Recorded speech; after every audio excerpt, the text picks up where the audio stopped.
Natural Resources Defense Council.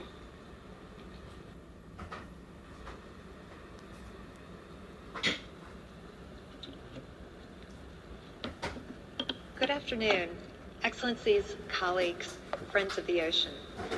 The Natural Resources Defense Council would like to extend our deepest thanks to the governments of Sweden and Fiji for their leadership, the Secretary General, the President of the General Assembly, along with Dualos, DESA, and the many UN agencies that have made this whole week possible.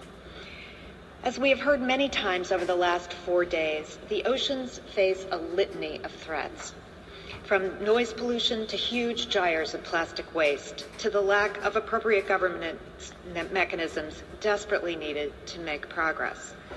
It is clearer than ever that we have much work to do.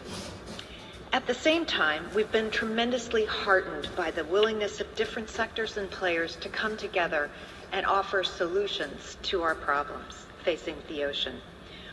One example is the release yesterday by the organization ProtectedSeas of the first ever map of the high seas that combines all MPAs, treaty areas, and other regulated and unregulated areas in need of protection, along with applicable restrictions and legal resources.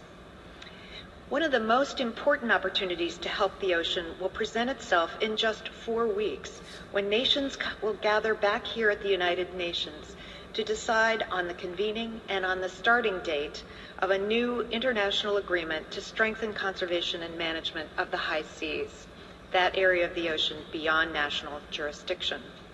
The high seas constitute nearly 2/3 of the oceans and covers almost half the planet. Conservation of this international resource is the responsibility of all of us.